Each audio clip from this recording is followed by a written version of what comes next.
Hey everyone, and welcome to another Sasquatch Theory Bigfoot interview. On this episode, we have Ron Boles from Missouri, who was willing to share his Bigfoot encounter and experiences and the research that he has come across along the way. The Ozarks is a great place to encounter a cryptid creature, and it has been a mysterious piece of land for many, many centuries. Ron has been assisting the Bfro with their expeditions, and he has been involved with many conferences that have taken place around the United States. If you guys can, please like the video and subscribe to the channel. And if you have had a Bigfoot or cryptid encounter that you would like to share with me, please get in touch at sasquatchtheory@outlook.com. Alright guys, with all that being said, let's dive into Ron's Bigfoot encounters from the state of Missouri.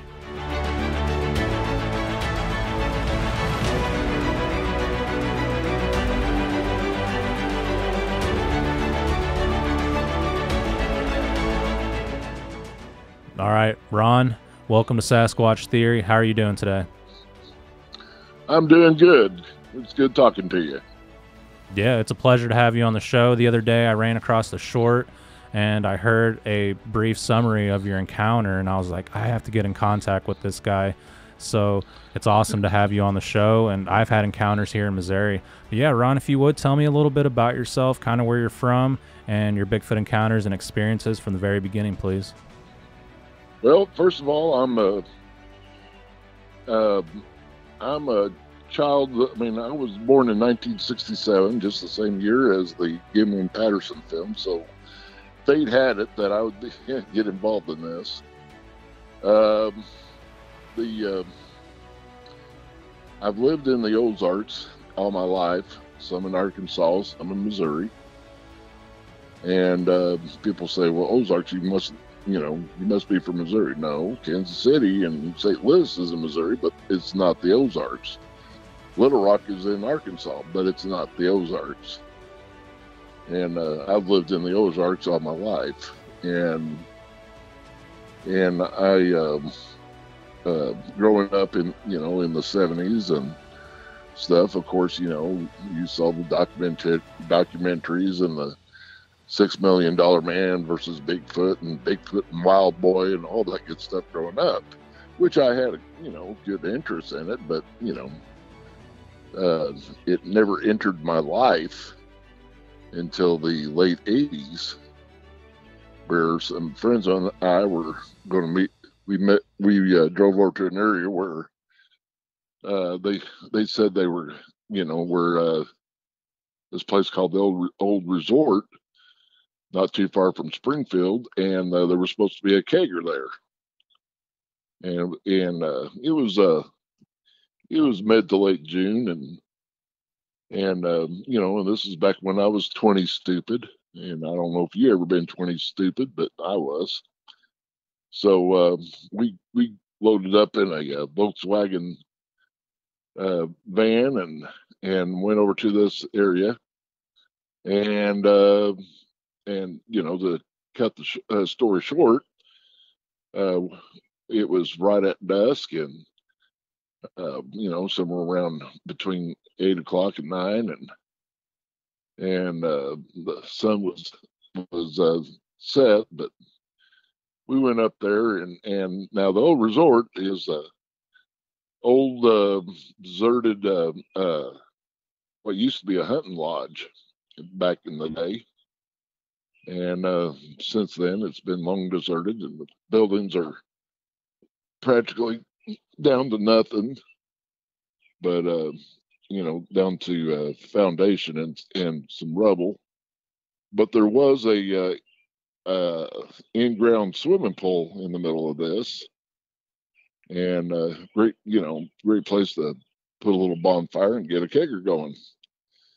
Well, we showed up there and no one else was there, and so we unloaded, and there was about there was 7 of us, and we went down there and checked it out, and no one was around and stuff.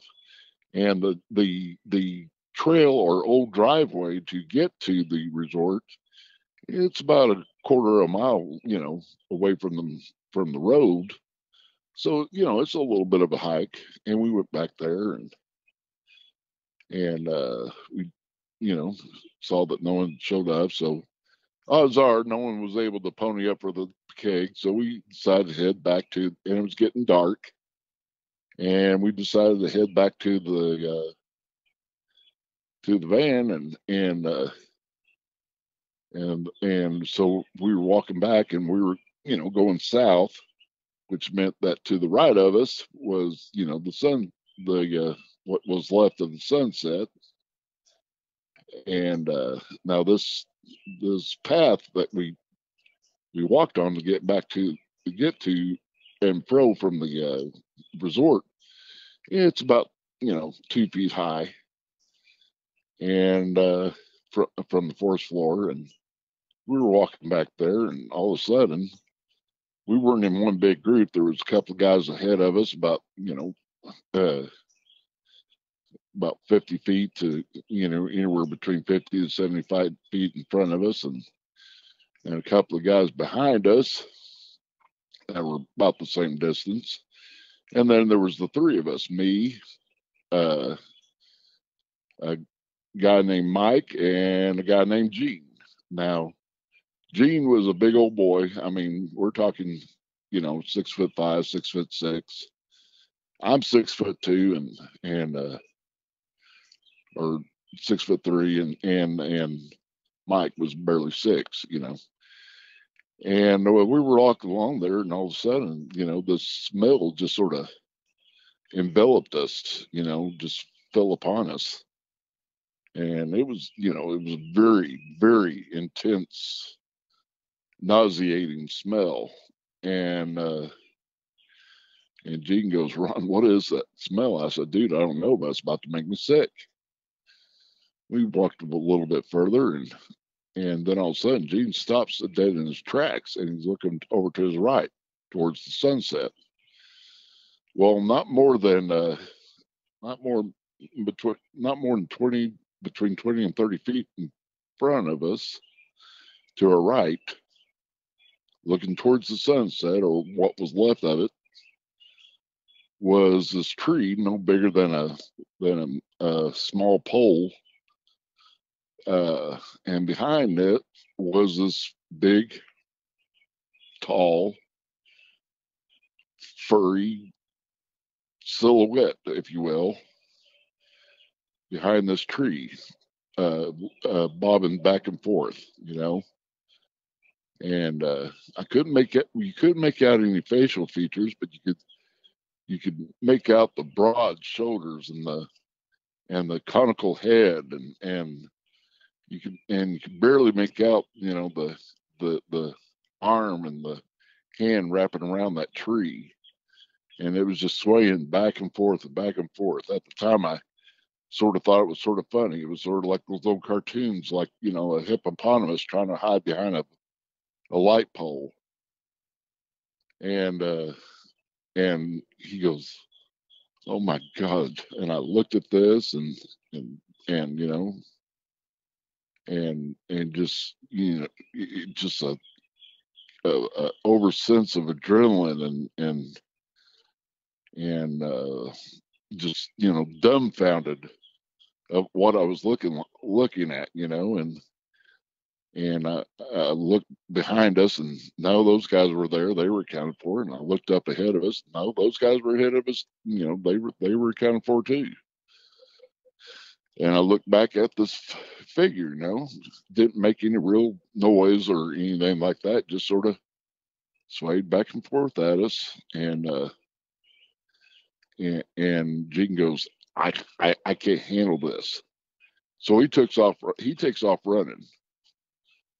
And being that he was the biggest one out of the bunch of us, I sure the hell wasn't going to stick around either. So I took off running after him, and so did Mike. Well, the other guys saw us, and because we pretty much exploded in a flurry to get back to the van, so they ran after us too. Of course, we passed the guys in front of us. We left them standing still, and they ran after us. And by the time everybody was, by the time everybody was back to the van, we were just breathing hard and out of breath. It took a second, and then to catch our breath and tell the rest of them what happened. And and they're like, whatever, or wow, or anything like that. And so, even back then I was, had a very analytical mind. I'm like, okay, maybe that smell we smelled was, a dead animal, or someone got sick and regurgitated in that area, or something like that, because it smelled like fermented vomit. And maybe that was just a cedar tree behind that tree that was just swaying in the breeze, although I did not recall that said breeze. So me and the guy that owned the van, we decided to go back to the spot where we saw it. Now I knew about where we were standing because there was a small tree or tree branch of some sort going across that trail. And we went back there, and the smell was gone, and nothing was behind that tree. And now I brought up about how that path we were on was like 2 feet elevated from the forest floor. Well, whatever was standing behind that tree looked like it could look at Gene eye to eye, and from the forest floor. And Gene was 6'5", 6'6", but he was on that trail elevated 2 feet from the forest floor. And so that made it to be about 8.5 feet tall. And I mean, it really it was a jagged pill to swallow, because I wasn't looking for this. I mean, I wasn't, out there, like, let's go find us a Bigfoot. No, we were out there to go find some beer. So this experience was pretty much thrown in my face. And for a long time, you being from the Ozarks yourself, the last thing you want to do is be looked at as the town idiot. So it isn't like I went out of my way to tell everybody about this experience. And I kept this under wraps for a long time. And then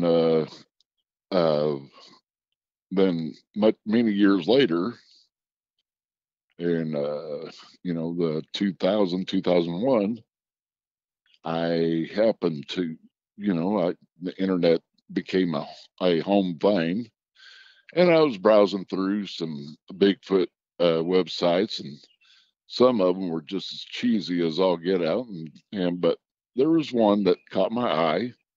I appreciated the professionalism and the way it was put together, and that was the Bfro.net. I submitted the report, talked to an investigator, and went from there. And and I found that by sharing this with another person that can relate, or give a certain amount of vindication to my experience, validated, if you will, I found it to be very soothing in a way, And so, about a year or so later, I saw that Bfro was having an expedition in Arkansas. southwest Arkansas, and near the Wichita Mountains. And I went there and to that expedition, and after that, I became an investigator, and that was about 17 years ago. Yeah, very good. And I appreciate you for sharing your encounter with me, Ron. What kind of experiences did you have on these BFRO expeditions, if you don't mind telling me? Well, the first one, the first expedition, matter of fact, the very first night that I went to, um, that's when I first met Matt Moneymaker and some other people, and we went the first night. There was we we broke out into 3 vehicles. There was 4 of us in one vehicle, and Matt was in a vehicle, and a friend of mine, Bernie, and another gentleman was in another vehicle. And we went out in the sticks. I mean, we were out and about, and uh, and and and we I mean, we were 30 minutes away from anything that had electricity. And Matt said, "Y'all park here, and I'll go up the road a bit, and I'll do a vocalization and see if you guys can hear any responses." Well, he did a vocalization, and we thought something reacted, but we weren't sure. So he did another vocalization, and this time I had my audio recorder going, and I caught a great vocalization. And I just sent to you the link to that vocalization, uh, and so you can sit back and listen to it yourself sometime. Okay, I appreciate you for sharing that with me. And can you describe the vocalization? Well, the first vocalization was Matt doing a vocalization, and then 10 to 15 seconds later, from a distance, you heard 4 vocalizations, uh, a very woo, woo, woo, woo, and that was a poor imitation, but they, one after the other, going an octave higher than the first one. And I'm like, whoa, So that was my first night.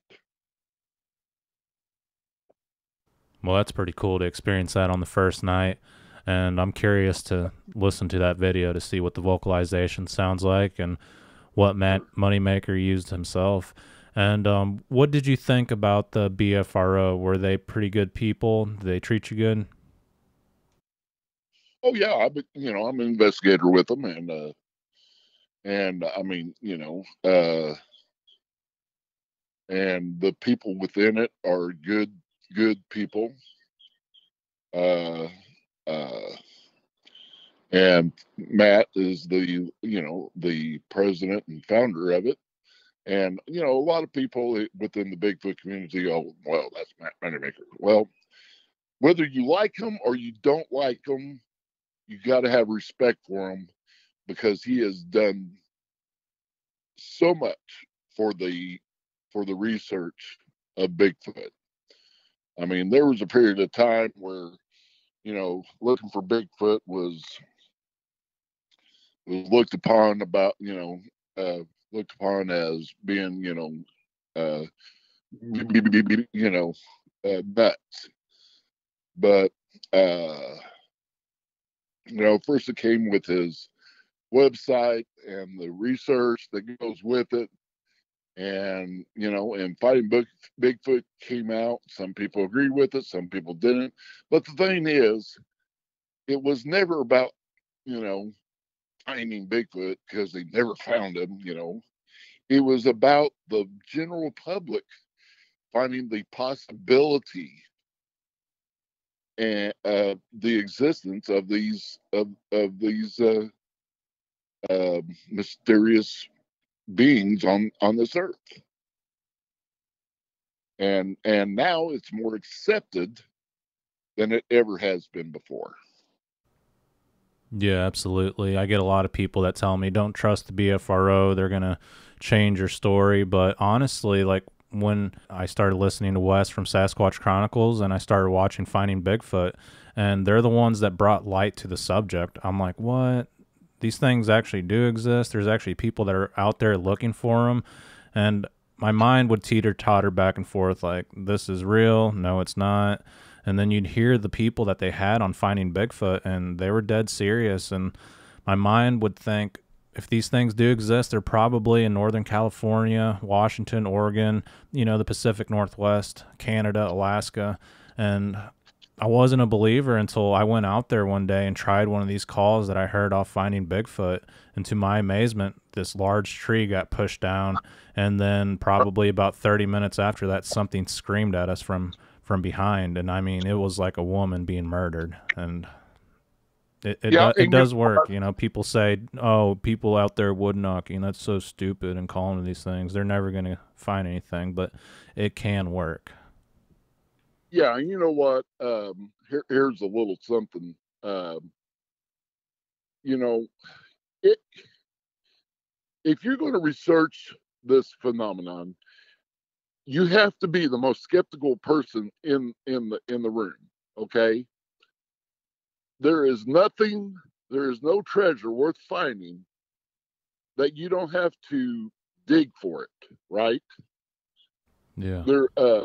If it's whether it's gold or diamonds, you still got to do a lot of digging to find it. But once you find that nugget, it's eureka, And when a person goes in there, you have to do a lot of research. I purposely made it my goal to familiarize myself with the sounds and behaviors of nocturnal animals in the woods. A lot of people they'll say that they heard Bigfoot, and I said, but it sounded like a monkey. And I said, well, but the thing is, what people don't realize is you probably heard a barred owl. Because and look that up. The monkey chatter of a barred owl. It will sound like just like a chimpanzee or something. And a lot of people don't realize that there are certain screams that a fox will give out, and it's weird people out, but it's a fox. When all things credible, all things known has been explored, only then can you go to the unknown for the answer. And you brought up about the scream like a woman. Well, and people, a lot of people say, well, that was a cougar or a bobcat. I did a lot of exploring on that. I did a lot of research. And if someone can find me a recording of a feline making a primate sound of a woman screaming, please share it with me, because I've yet to find that recording. But a lot of people attest to, the woman screaming, like to a cougar or a bobcat. And I'm like, maybe not. Yeah, absolutely. And bobcats and foxes, they can make some wicked sounds, but the lung capacity of this creature was just enormous. And I think it was a Sasquatch. I never seen the creature whenever I heard the vocalization, but it just sounded huge. And the area, the cracking of the limbs and stuff. Mm-hmm. Yeah. Yeah. And there ain't too many 5 minutes cougars down the alive. road, there were BFRO reports, and several of them. So that really confirmed to me. And I also seen these creatures probably a year after that incident, not even 10 minutes from that area. So I know without a doubt that's what it was. And if it's the area that you're telling me about, I'm not I'm thinking, I wouldn't be surprised in the least bit. A lot of people, I'll bring up about Bigfoot, or I'll look, that I'm a Bigfoot researcher. They call me Hunter, but I don't like that. But a Bigfoot researcher, and a lot of people, they say, well, I thought Bigfoot was only in Washington or Northern California or Oregon. And I'm going, well, first of all, there's more than one. This is not Santa Claus we're talking about,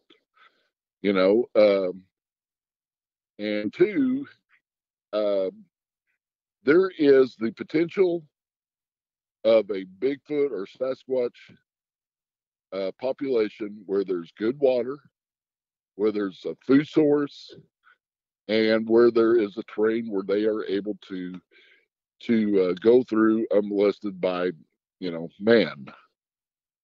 And the Ozarks qualifies in all three categories easily. And the history of the Ozarks having Bigfoot in it, it goes way back. And I'm not talking Momo. Momo is a term that was, that didn't come out until the 70s. We're talking newspaper articles all the way back to the 1800s and earlier than that. And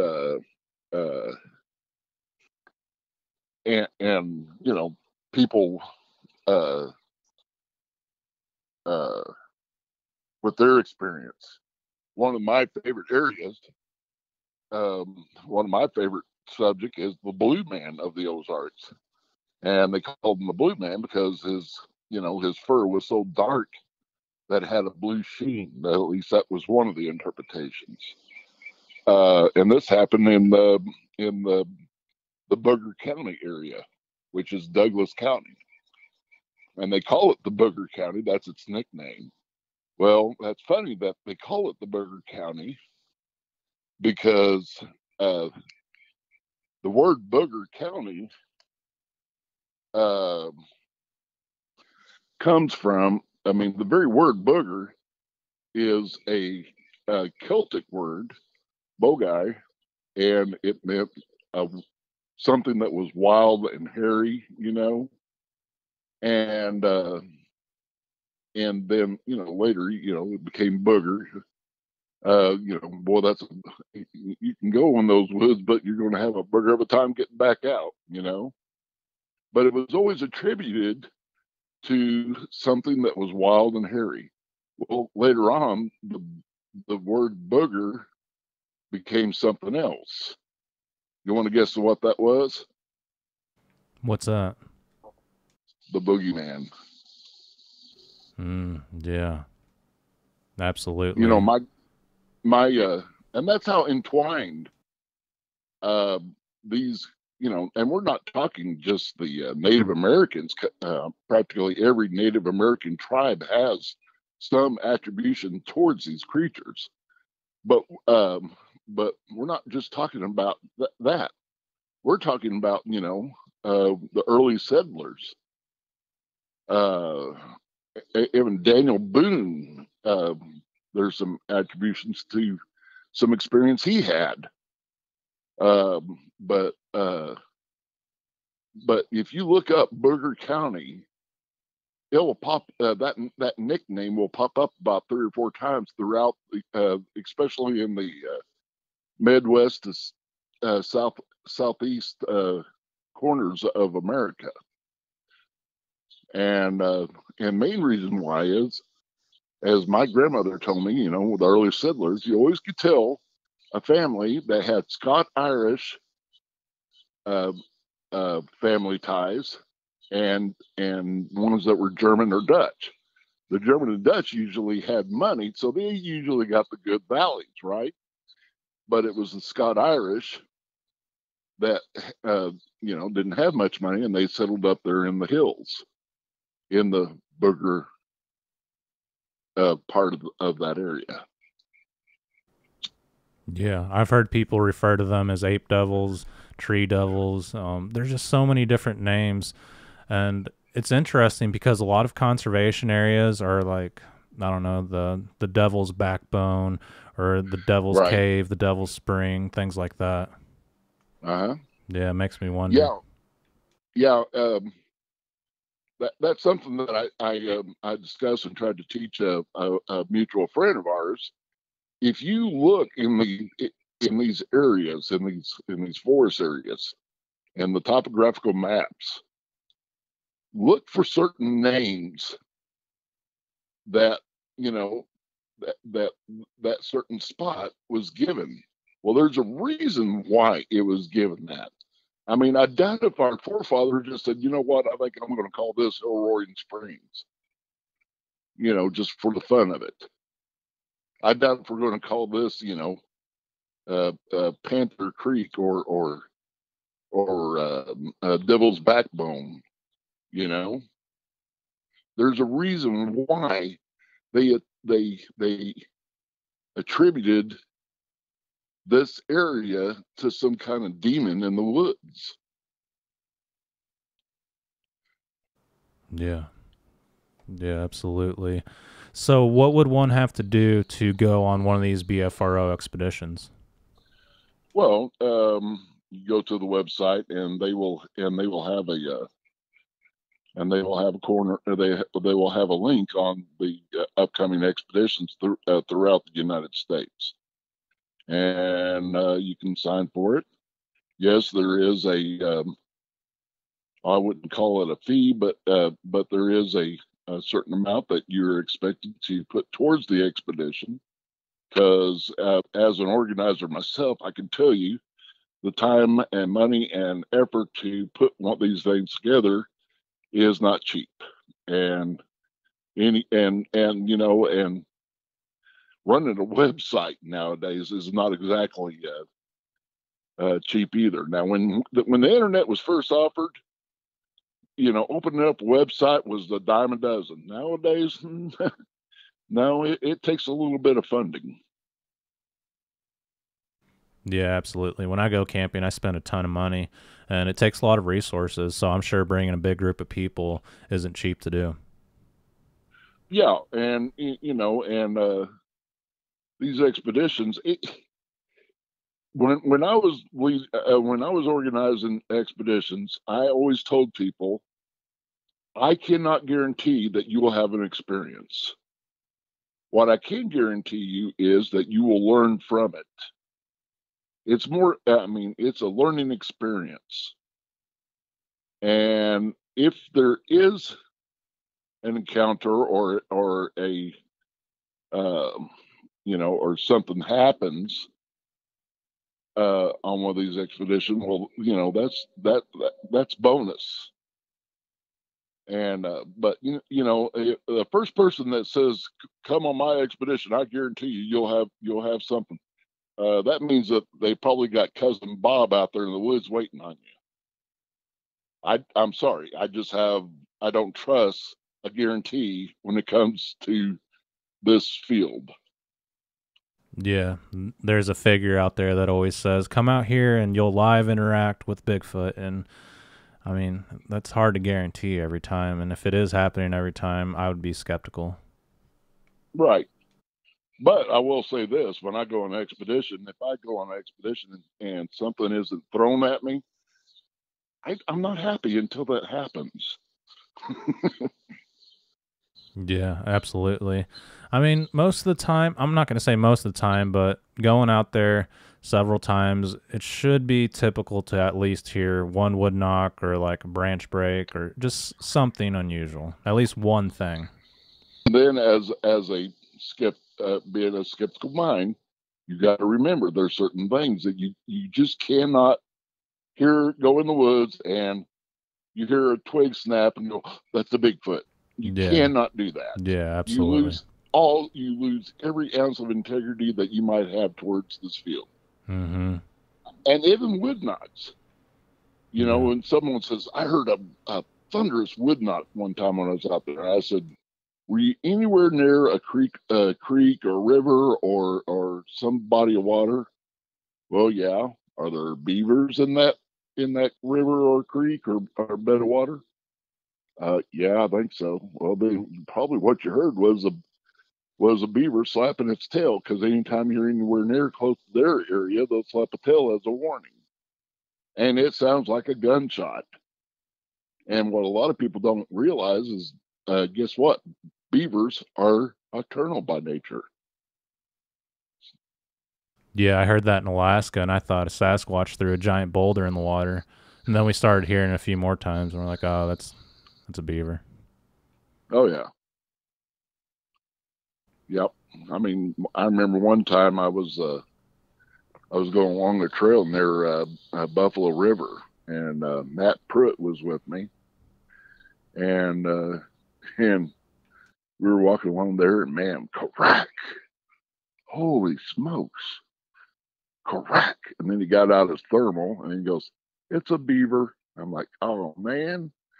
But that's part of the investigation.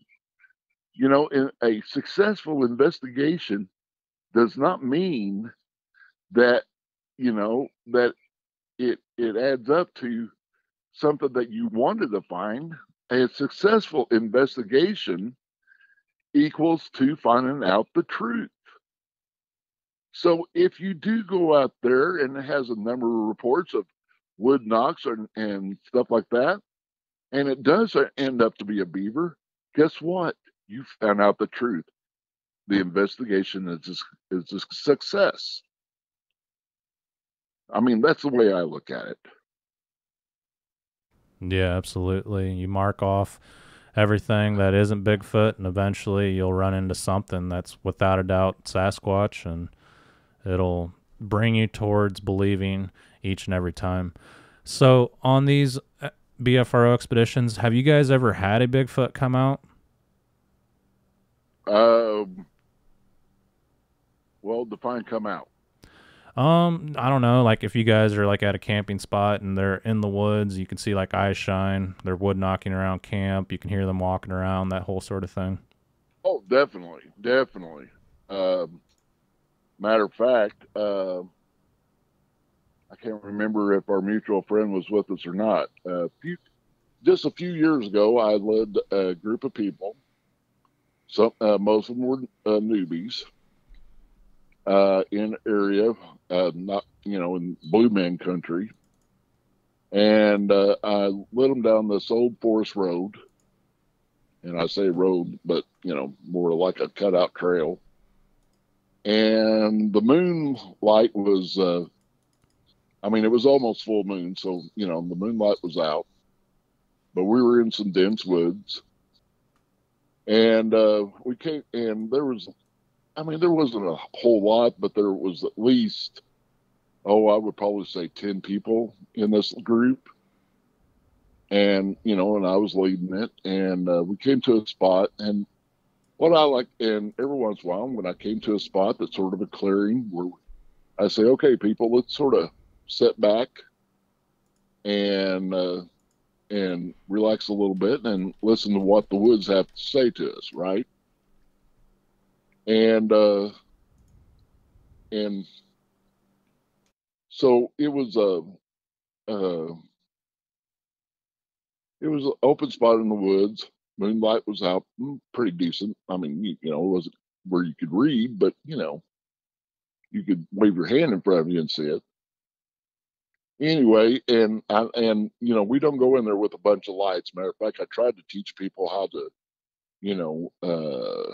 if they have to walk on lights, I prefer red lenses. And matter of fact, I almost demand that. And but after a while, if you let your eyes adjust, you can pretty much get around a forest, especially if there's a bit of moonlight in there. You can get around in the forest pretty easily.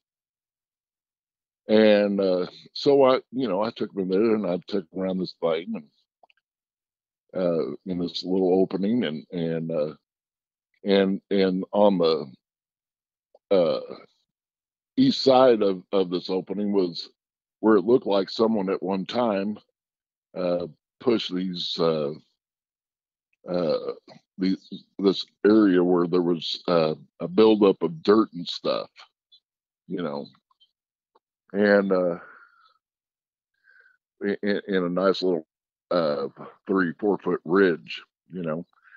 And anyway, so we're listening to stuff. Now there was another group that was probably about a quarter mile away on an old dirt road, and they were doing some calls. Well, after a while, we started hearing, wood knocks, and I'm like, okay. So I got them on the walkie-talkie. I said, Ron to whatever group, did you do some wood knocks? No, we did not. Okay, well, we just heard some. Well, anyway, so we were sitting there, and one of the guys came up to me and said, "Hey, Ron, who is that over there in this and sitting there in that brush?" Well, I noticed the figure that was behind the brush, so I said, "Well, that's so and so's daughter, little 17-year-old gal." And the guy, I think his name was Sam, he goes, "Excuse me?" I said, "Ain't that your daughter over there?" "No, my daughter's over there sitting log." Sure enough, there she was. So all three of us looked at this, was focused on this figure behind the brush. And we took no more than one step. It was sort of funny because all three of us took one step in unison towards that brush. Man, whatever was behind that brush just busted out of there. And it had fur on it because I could see it in the moonlight just ever so briefly. And then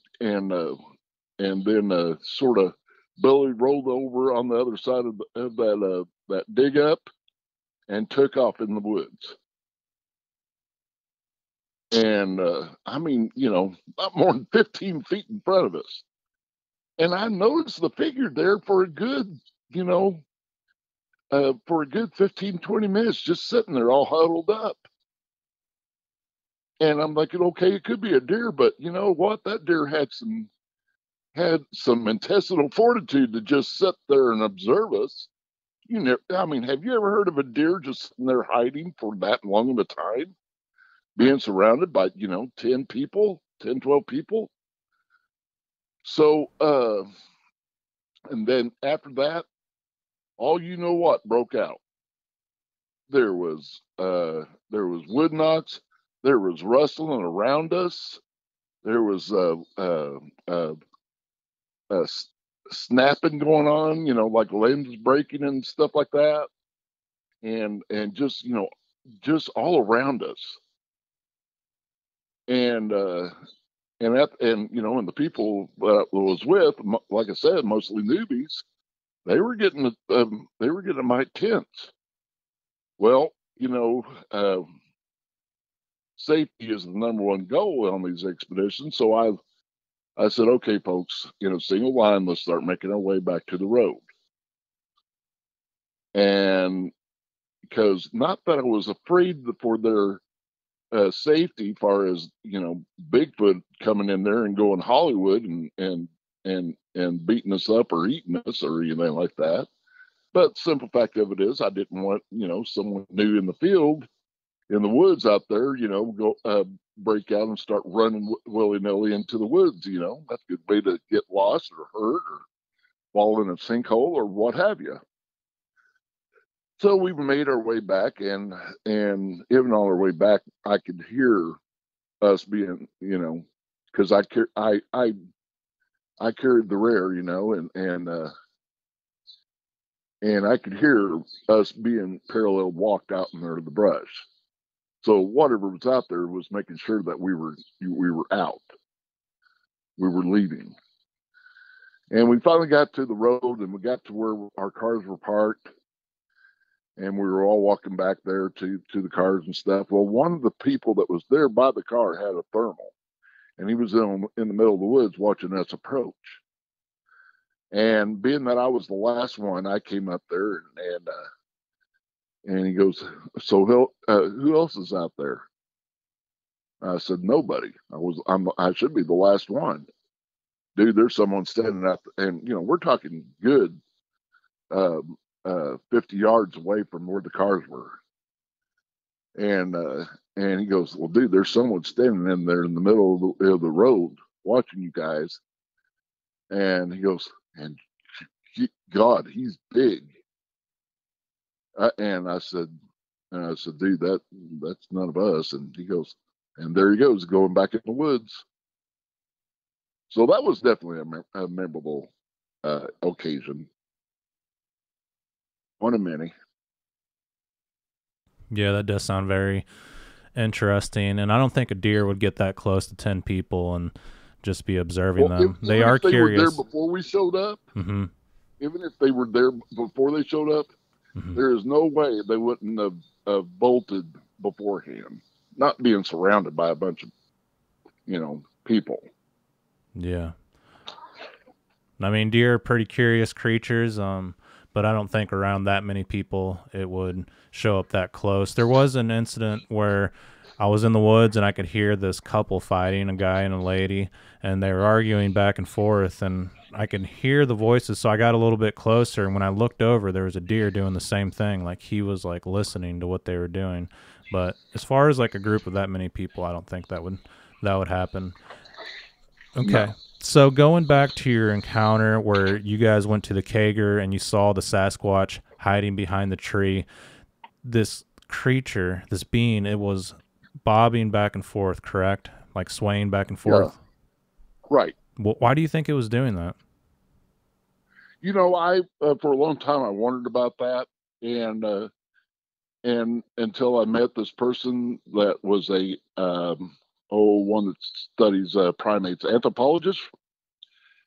And I asked this young lady this about that, and she goes, "That's really not that uncommon amongst primates, especially amongst the greater apes, chimpanzees, stuff like that. Anytime that they feel agitated or they feel like they're that you're in their bubble, they start making that swaying back and forth. Sort of letting you know how big they are and look at me and very agitated. And something else, I said, "What about a smell? Or is that not only go?" And she goes, "Yeah, that's also common amongst your primates, your larger primates. That it's predominantly in the males, but anytime, once again, they feel agitated that you're trespassing in their area, they will emit a pheromone that stinks to let you know that you're in their bubble." Yeah, so it's like intimidation. Yeah, I mean, you're they're isn't so much that they're urinating or anything. They're just they're just letting out a real bad bo to let you know that you're not welcomed here. And after the years of research, I sort of put two and two together. I honestly believe that the the thing that was behind that tree was probably the alpha male, and it it went out of its way to be seen by us. That way we were paying attention to it and not whatever was part of his family unit that was probably sneaking and hiding behind us.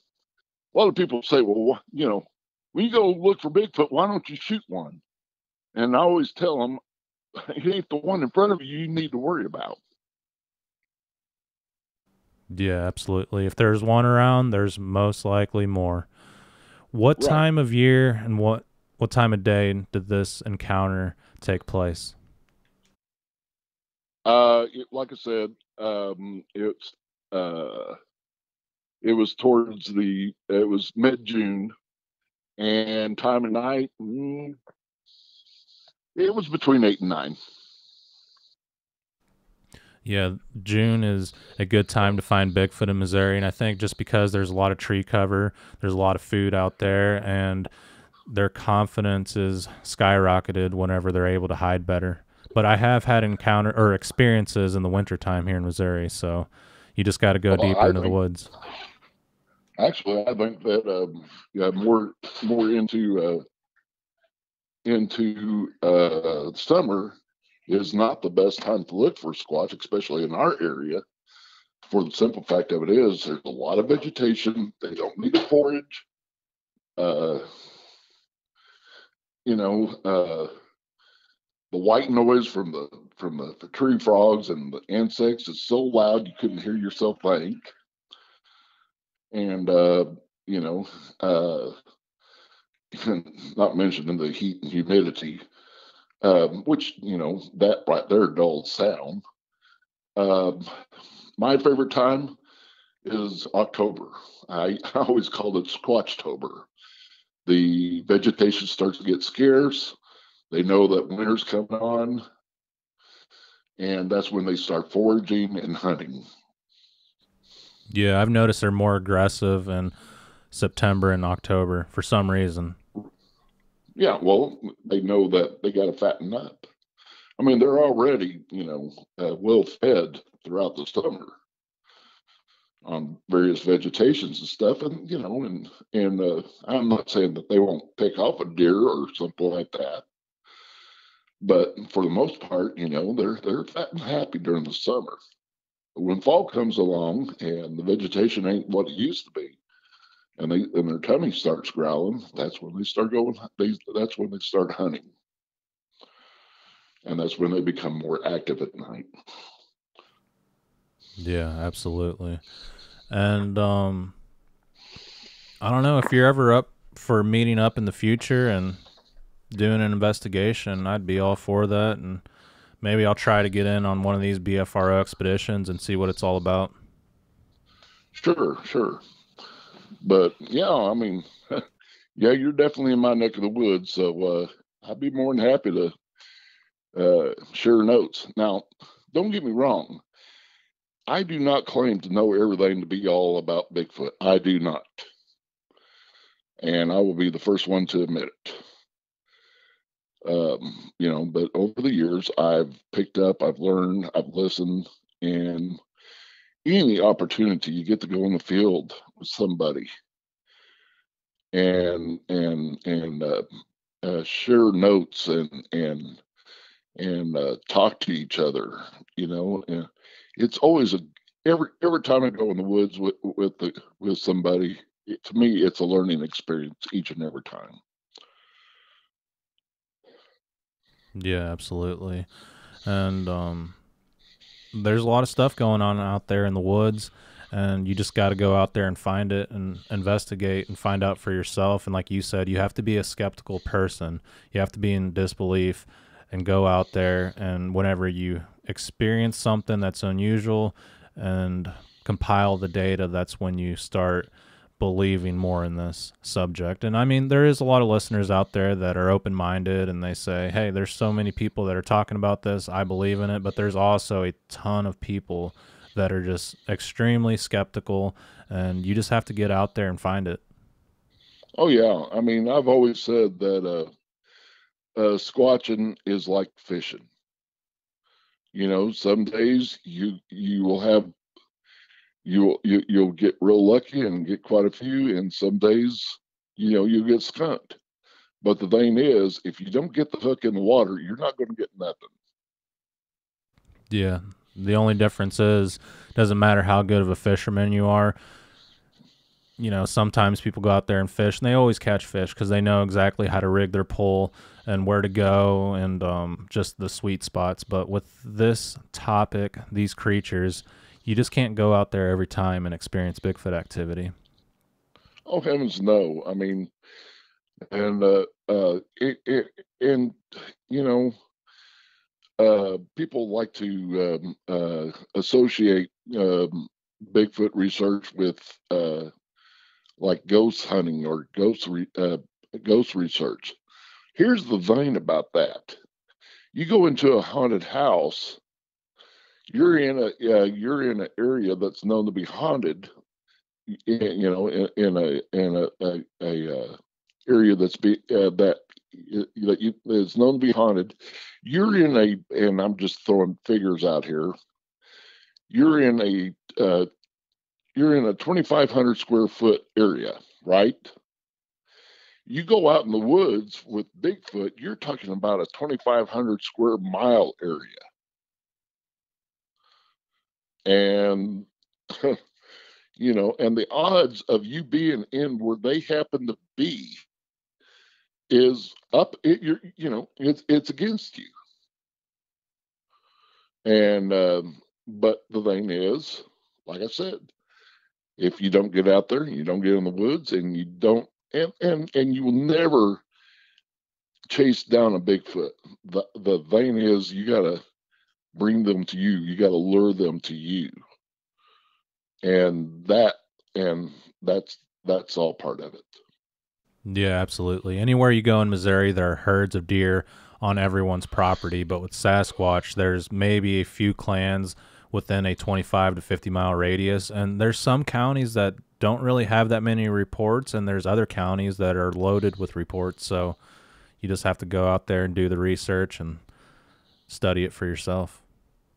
Yeah, and you can go by the reports and how many reports in that area, but sometimes it's not so much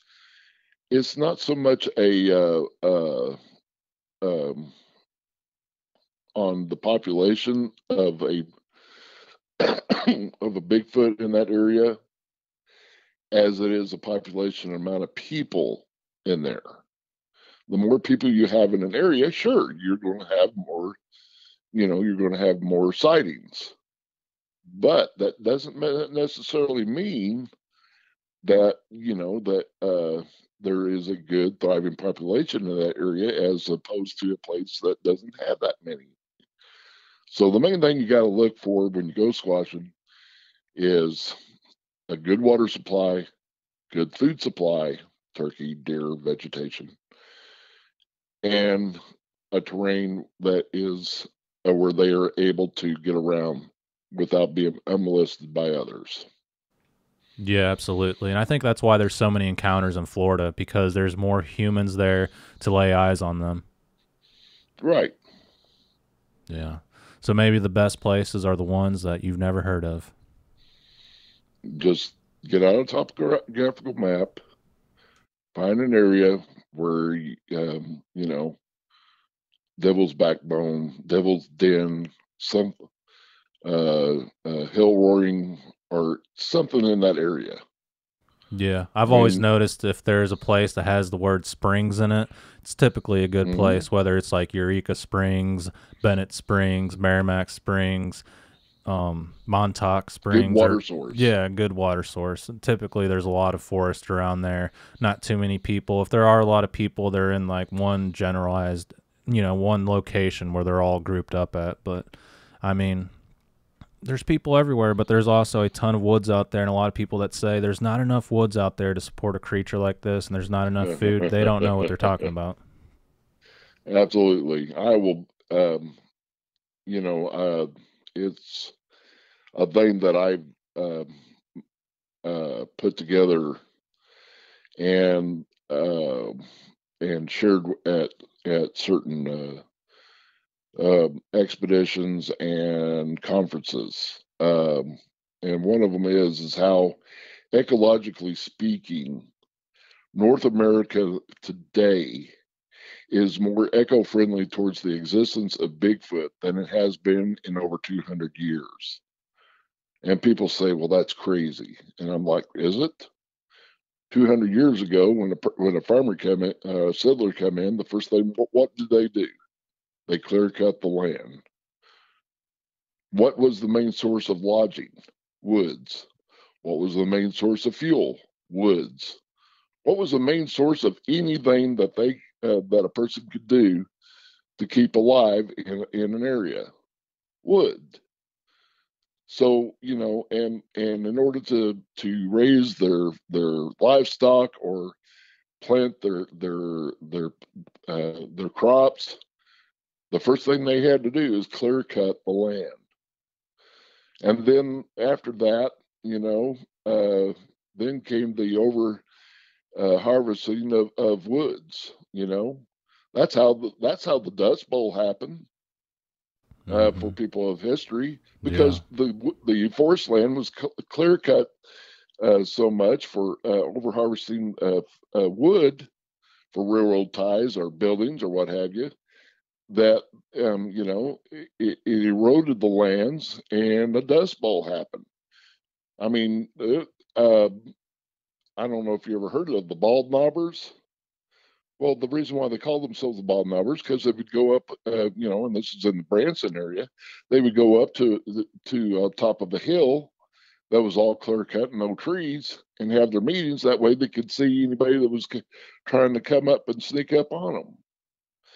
Now go down to Branson and try to find these hills around there that isn't covered in forest.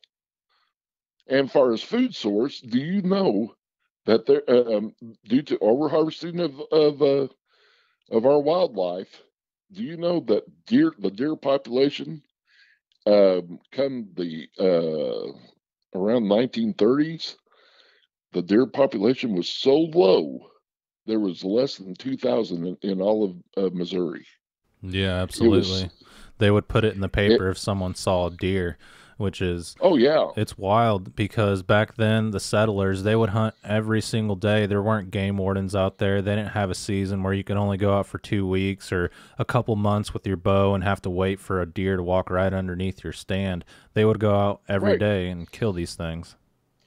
Turkey population, same thing, and I mean, it got so bad that the Missouri Conservation actually relocated deer from Michigan and the upper the upper UP up in that area.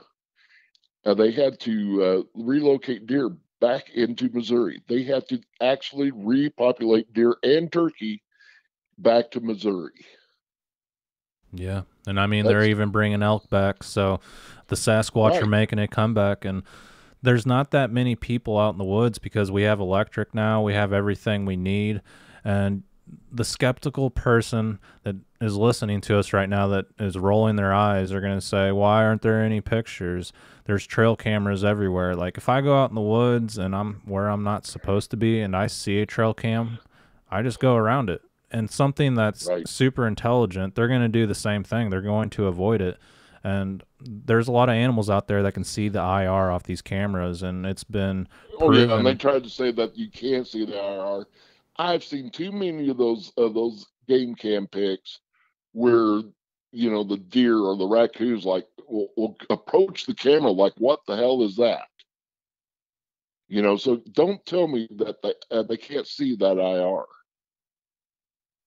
Yeah, I agree. And they say caribou can see them, mature whitetail bucks, and I'm sure any whitetail can see the IR, just maybe does don't care because they can be careless sometimes, and same with fawn deer.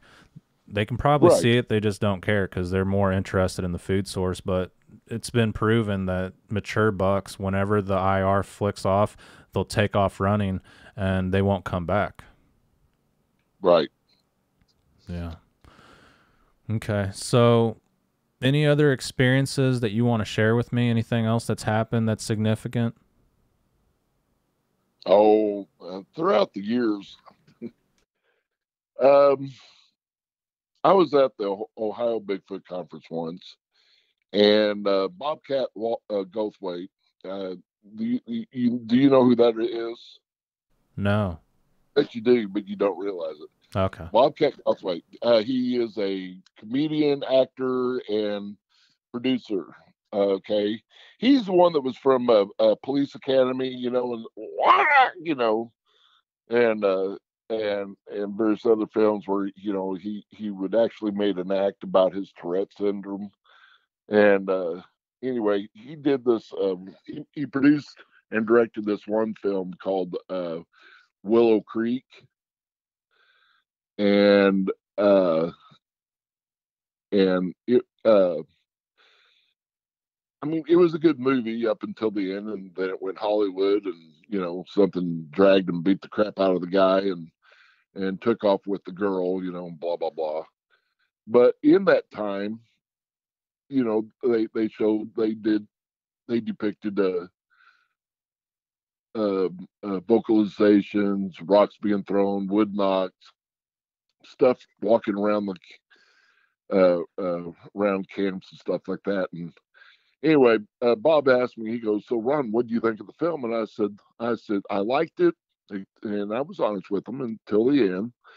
I said, but and basically it was a story about a couple that went hiking, and sort of a uh, uh, sort of like that Blair Witch project, where it was a couple and they were filming themselves going through, all this stuff, and in a matter of a couple of days, and how and they were experiencing this, and their reactions and stuff. And I said, in the 2 days that you depicted in this film, you put out there what experience I had that took 12 years. you know, I've had the vocalizations. I've had things thrown at me. I've had things walk around my tent. I've had something poke at me through the tent. You know, um, I've I've never had one, drag me out and beat the crap out of me. But I tell you what, if that ever happens, you make sure that someone better make sure that if my fist is balled up, or my mouth is clenched, that I don't have some kind of something for DNA evidence. But because I'm not going, I'm clawing or biting something off in order to prove that they have some DNA evidence. But anyway, but the thing is, and that was 5 years ago. But in the 17 years, yeah, I've had vocalizations. I've had something walk around my tent at night. I even had something poke at me through my tent. I've had rocks thrown at me. Um, I've heard the tree crack. Um, you know, I had all sorts of fun. And someone asked me years ago, said, "Aren't you scared when you go in the woods and stuff like that happens?" And I said, "You know what? My first experience, the one that I depicted, at the beginning of the show, yeah, I was terrified, but was so just like I was terrified the first time I rode a roller coaster. Now it's exciting, it's thrilling, you know." And if I get to share that with someone out in the woods that's never had quite the experience that they just had, I feel so proud, so happy for that person. I mean, sort of like a father that just watched his son uh, pull in a 5 pound bass. You know, I'm giddy for him, and uh, so yeah, there's been quite a few things that's happened over the years. Uh, One time down in Texas. Now this is going to strike you odd. This is even odd for me. Um, we were down there and on an expedition, and we were in this opening surrounded by wood, and the night before, uh, we were told that there was going to be a big old snowstorm to roll through, and sure enough, there was. And it probably wouldn't be a good idea to stay in camp when that snowstorm went through. And it was that wet, sloppy, you know, snow. And so we went to the nearest town and holed up in hotels and stuff, bunked up. Well, the next day we went back to the camp, and this is Texas, and by noon half that snow was melted, and it snowed a good 2.5 feet. That just in a matter of hours, and by noon it was pretty much all melted. But all of our tents were loaded by that wet snow, and it was a lot of cleanup and do this that, and people were hey, Ron, what do you want here? Ron, where should this go? Ron, can you help me with this? Okay, so this was going on throughout the whole day. Well, later that night, at like 2 o'clock in the morning, we all of us were in bed asleep, and from the woods, and we were separated from the real thick woods by a barbed wire fence. In the woods, we heard a long howl. Okay, and and then towards the end of it, you heard run, run, run, and I was halfway asleep, but it was very cold that night, and I wasn't going to crawl out of my comfy sleeping bag for nothing. So I went, yeah, I heard it. I hope someone else had it recorded. Well, the next morning, and I swore up and down that it was, this guy in the tent not too far away from me. And there was a lot of us that were sitting around there trying to warm up to the campfire, and because it got really cold. We're talking, below 20 degrees that night. And we were next morning we were sitting around there drinking our coffee and warming up to the fire, and following the guy that I thought was called for me. He comes out there and he says, and I looked at him and said, "So did you hear that vocalization?" He goes, "What vocalization?" "The one that you called my name about." And he goes, "I didn't hear anything. I didn't call your name." And about 3 or 4 of us heard this. I heard somebody call my name. One of them, and some of them were, known members of the Bigfoot community. Sibylla Irwin being one of them, and Dennis Pohl. And we were like, "Yes, you did." "No, I didn't." Well, there was one guy. He set up a pop-up, trailer next to the fence, and the other side was woods. He was listening to us talking, and he comes out and he goes, "Guys, I got news for you. Someone calling Ron's name did not come from the camp. That came from the woods." Yeah, that's terrifying. How do you think they knew your name? They were listening to us. Yeah. That happened to my buddy Bill in the Mark Twain National Forest. He was camping at a boat ramp, and Sasquatch came around, and they were being pretty territorial. He ended up having to shoot his 45 in the air, but before that happened, before he shot his 45, one of them said, "Bill." And I asked him, how do they know your name? I was like, "Maybe they heard you talk to your wife, Debbie." He's like, "No, I never said my name. No one said my name. I was out there by myself. I called Debbie, but they didn't hear that." Yeah. Yeah, it's Well, weird. I don't know that, but yeah, but no, they were here. See, the thing is, when they get a position out there, in the woods, we are free. We are entertainment for them. They'll nestle up in those woods and watch us, and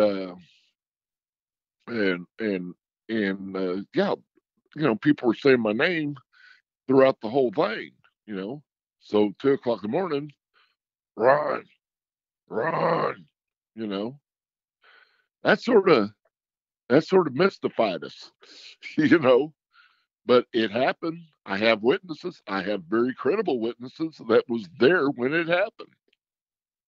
Yeah. Um, you know, um, One time, not far from Willow Springs, Missouri, there was this one gentleman for, for almost a year and a half. He was telling me about he found this honey hole, you know. And I said, "Well, dude, take me to it." Well, you won't. No, I'm going to sort of savor this for a while. He kept it to himself for a bit.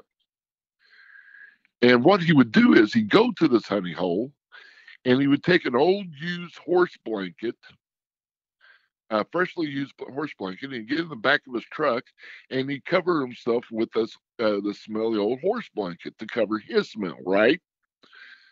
And which I thought was rather ingenious. And he said, come, when it gets dark, it starts, the activity starts happening." And he goes, "But you're not going to believe where this activity is." Well, for going on a year,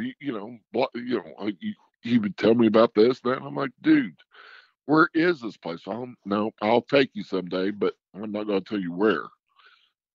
Well, finally, the lo and behold, the day came. He took me out there. I got in his truck, and he took me there, and somewhere over hill, over dale, in the middle of the woods somewhere, we came in this area, and they're surrounded by woods except for a elementary school that was built off this highway, and around the elementary school was a playground. And he showed me where he parked, and he parked across the road from where the buses were turning around and stuff. And he just set up shop right there across the street, from the road.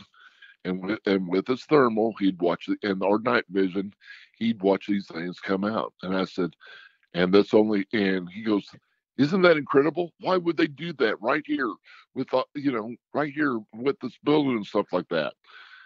And I asked him, I said, "So this usually happens during the dead of winter?"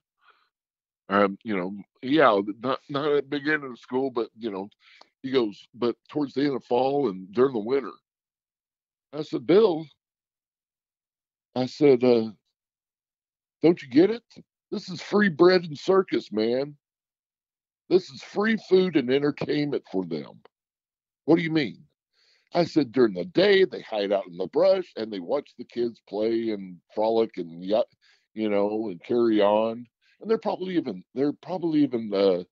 attracted by the sounds of the roar of the kids playing out there in the playground, watching them swing and slide and stuff. And then, at night when everything's nice and calm and quiet, they come in there and they make a beeline to the dumpster, and they do a little dumpster diving and eat whatever the kids didn't. You know, this is free. This is free bread and circus, free entertainment, free food." And I said, "It makes perfect sense to me." And a lot of people wouldn't think that. Yeah, that's a good point. Where I had my encounters at, there's a school on the other side of the woods, and I've often Right. wondered that because the playground faces the woods, and I try to think, why are these things here? There's a lake behind that school, there's a playground, and the lake's in the Yep. woods, and the lake pours out into the main creek where I normally have seen the Sasquatch, and where I've seen the Sasquatch and normally hear activity. So I've wondered that about the kids playing myself. Yeah. Creeks and rivers are, those are highways, man. Those are, that's how they know where they're at. Yeah. Okay. So what do you think these creatures are? I think they are a undiscovered. Well, they've been discovered, but a scientifically unrecognized primate, probably related to the Gigantopithecus blackus from Asia, that came over across the Arctic Bridge and from Asia, and made their way, and the population soon spread out across the North American continent. You know, are they? Am I saying that they're just average apes? No, they are smart. But think about this: a chimpanzee has the IQ of a 5-year-old child. Okay, without the speech. We had a gorilla that had the sign language communication capability, Coco, and that had a capability of a 12-year-old child. Now, think of a primate with the brain mass twice the size of, or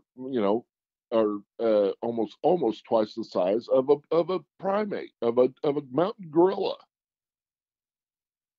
And think how smart they are. Now, someone asked me, "Do you think they're smarter than us?" And I said, "Well, as far as surviving their territory, yes." I said, "We probably have a better dental plan, but but yeah, I think that they are a flesh and blood, unscientifically recognized primate." Okay, Ron, I appreciate you for sharing your theory with me. And one question that I have before we end the podcast: during these expeditions, during your experiences, have you ever seen an orb out there along with Bigfoot activity? Anything strange like that? I have heard about orbs. I myself have not experienced one. Okay, I appreciate you for being honest with me. And yeah, hopefully we can meet up in the future. I'd like to meet you in person and investigate the woods for these forest creatures. And yeah, it was certainly a pleasure having you on the show today, and I appreciate you for taking the time out of your day to talk with me and share your experiences openly with everyone here on Sasquatch Theory. Oh, absolutely, and thank you for having me on. Yeah, absolutely. And if you ever encounter or experience anything else and you want to talk about it, feel free to contact me anytime. Oh, absolutely. A lot of people ask me why I do this. It's for the experience. It's for I mean, since I've gotten involved in this research, I have been to the Smoky Mountains of Tennessee. I've been to the Rocky Mountains of Colorado. I've been in the swamps of southern Texas and Louisiana. The hills of the Ozarks. The you know, I've seen. I've been on top of mountains where during a meteor shower that seemed so close that one was going to land on my lap. I've watched the fog rise out of and mist come out of the swamp. And all during that time, I feel like my life has been enriched by this research and going out there and exploring. I have made friends throughout the country, some known, some not so known, and to the point of almost a family like bonding. Matter of fact, I have been adopted by a beautiful, wonderful Apache family in the Jicarilla tribe of northern New Mexico. They call me Daha Ron, and they're couldn't meet the most finest people you ever met, all because of this research. So you know what? For people that are having second thoughts about going out and doing something, do it, man. It is truly a blessing in your life. Yeah, absolutely. You got to get out there and enjoy nature and enjoy life.